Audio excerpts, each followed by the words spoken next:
In this video, I'm putting the Miyoo Mini and the Anbernic RG353V head to head.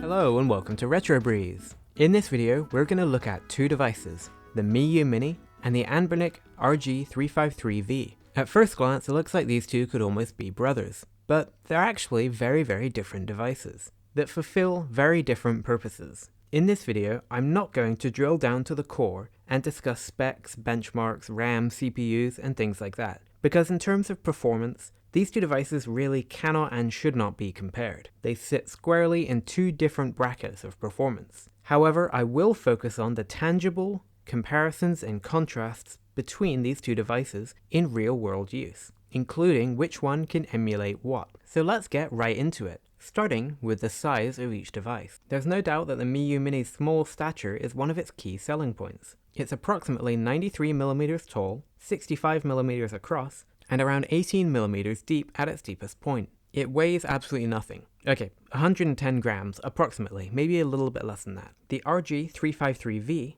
comes in at around 126mm tall, 83mm across, and around 21mm deep at its deepest point. It is substantially heavier too, 195 grams, so almost double the weight of the Miyoo Mini. Of course, all of this is preferential as to which one you might prefer. The Miyoo Mini though has something very special going for it. It can easily and fairly comfortably be played in one hand, especially when it comes to games like Pokemon and other JRPG style games. Whereas the RG353V is far too big for this. You absolutely need to engage both hands to play on it. Or at least I do, maybe you've got gigantic hands. The Miyoo Mini's small stature though is very unique and there's not really any other device that's come close. In fact, the next smallest devices I can think of, the TrimUI Smart and the Funkey S, cannot occupy the one-handed gaming space that the Miyoo Mini does. Just for some personal context, I almost exclusively play my Mini with one hand. I've been playing Pokemon Ruby recently, and it is absolutely viable to play a game like this one-handed.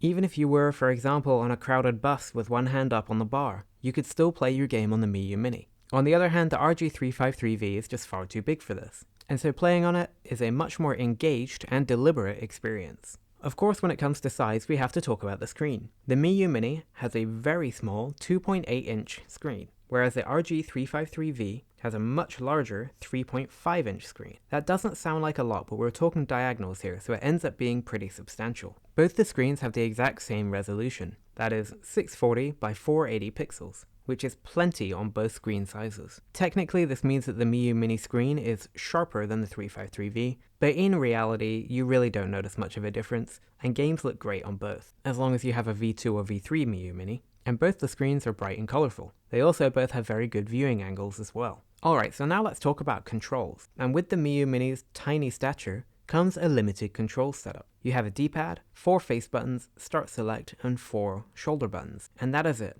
And this setup is pretty much perfect for all of the retro systems it emulates, until you get to around about PS1. Now the vast majority of PS1 games are going to work and play absolutely fine on the Miyoo Mini's controls. However, there are a select few, most notably Ape Escape, that are not playable on the Miyoo Mini, because you need analog sticks to play. I'm not going to list all of those games here, but it stands to reason that in general you can't play analog stick required games on the Miyoo Mini. The Anbernic RG353V has the same setup, except it adds these two Nintendo Switch style analog sticks at the bottom, which of course totally resolves the Miyoo Mini's lack of inputs. This means you'll have absolutely no problem even playing a game like Ape Escape, which is completely unplayable on the Mini. I think this really comes down to what you're looking for in a device as to whether this is a benefit or a drawback for you. Because if you're looking for a very compact way to play very old games like GBA and Super Nintendo, you don't need those sticks. But if you want anything even remotely modern, even modern in terms of PS1, you're going to need those sticks. In terms of comfort, the devices are both fairly comfortable to use, but you have kind of opposite issues where the Miyoo Mini can be kind of cramped if you have bigger hands, and the RG353V can be too big if you've got smaller hands. I would say that overall, in terms of just comfort, with two hands on the device, the RG353V is the more comfortable device. However, you absolutely cannot play it with one hand. So there's no winner or loser here. And not only the one hand thing, you can also throw the Miyoo Mini in a pocket or in any bag, whereas the RG353V is far too big for that as well. The Miyoo Mini can play all of your retro systems up to and including PlayStation 1. There are a few small hiccups on certain PS1 games, but we're talking about a dropped frame or two here or there. There are, however, some advanced Super Nintendo games, like Yoshi's Island, that might also struggle. On the other hand, the Anbernic RG353V can play everything the Miyoo Mini can, and then quite a lot on top of that. Notably, you'll be able to play PS1 games completely without hiccups, and you might even be able to upscale some of them as well, to fit the resolution of the device.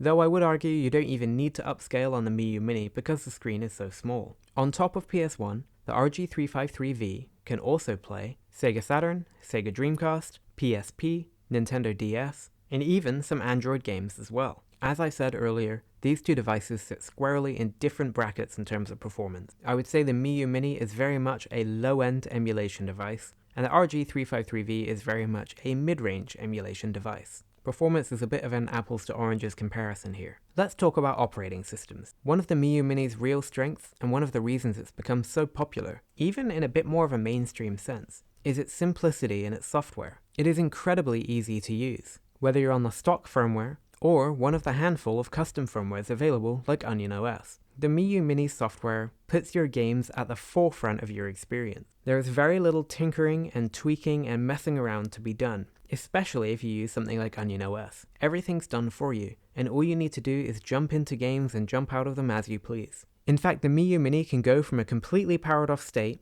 to loading your recent save state on your most recent game in about 5 seconds. You don't even need to jump back into the operating system to do so. You'll just jump right back into the game when you power it off. When it comes to its OS, the Miyoo Mini really does what it does very well. It keeps things simple, and it stays out of your way, and it makes sure that if you've got the Miyoo Mini in your hands, you're most likely playing a game. The RG353V has a much more complicated operating system setup. First of all, it can dual boot, meaning you have both an Android operating system built in and a Linux one too. The Linux-style operating systems are based on Emulation Station, which is a front end for loading in your games. This is a little bit closer to what the Miyoo Mini has to offer, but it's still far more complicated. But with that complication comes a lot more features as well. You can really customize this type of Linux experience to work exactly how you want it to. And it also comes with the added benefits of absolutely massive community support. There's already custom firmware for the RG353V, even though it's only been on the market a month or two.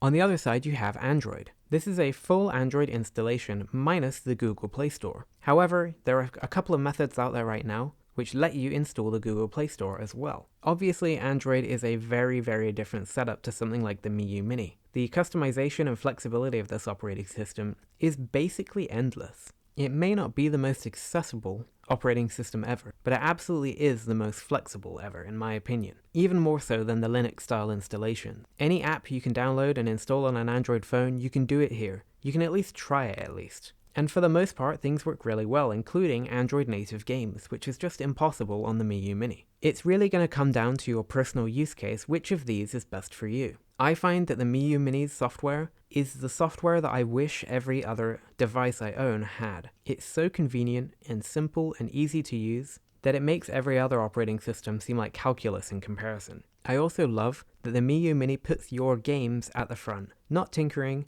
not messing around with menus or trying things or changing settings. Nearly everything is just set up perfectly so that you can just play your games. However, if you're somebody that loves to tinker and wants plenty of flexibility and the ability to try pretty much anything you want on your device, then of course the Anbernic 353's dual boot setup with Android and Linux is really incredible. And I'm really glad that they give you the option here. I think it adds a lot of value to the device. In terms of battery life, the RG353V is a clear winner here. In fact, it's not just the battery either, it's the entire power setup, because honestly, it's a little bit sketchy on the Miyoo Mini. First of all, the Miyoo Mini's battery seems to last between 4 and 8 hours. There's not really any consistency for me at least. And you also need to make sure that you use the right type of USB cable, a USB A to C cable, in order to charge it. That and the battery indicator doesn't always work perfectly either, it seems to kind of jump around. The RG353V on the other hand has a ton of battery life. I'm talking 8 to 12 hours depending on what you're doing, maybe even more for lightweight systems.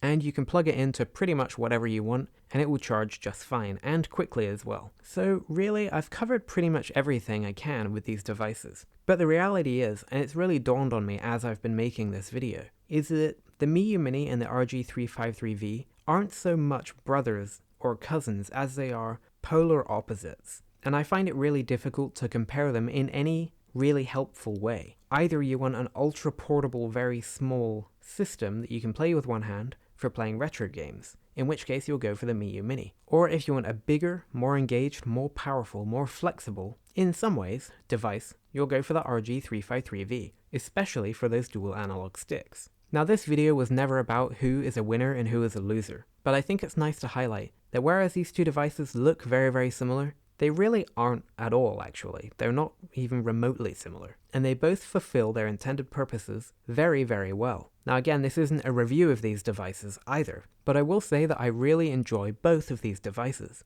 I think they are both excellent devices in their respective ways. And I hope that if you're on the fence between which one of these two to order, I hope this video has at least given you some points of comparison and contrast between them. Either way, I don't think that you can really go wrong. They're both really, really great. Is there a vertical device that you enjoy more than the Miyoo Mini or the RG353V? Or do you have your own points to make between these two devices? Please let me know in the comment box below. I'd love to hear your thoughts. And that is it for this particular video. However, I also have a video on the Anbernic RG35XX coming up soon, which is a lot closer to the Miyoo Mini than the RG353V is. So look forward to that. Please subscribe to my channel if you're not already, so that you don't miss that when it comes out. This has been Shem from Retro Breeze, and I look forward to seeing you again very soon.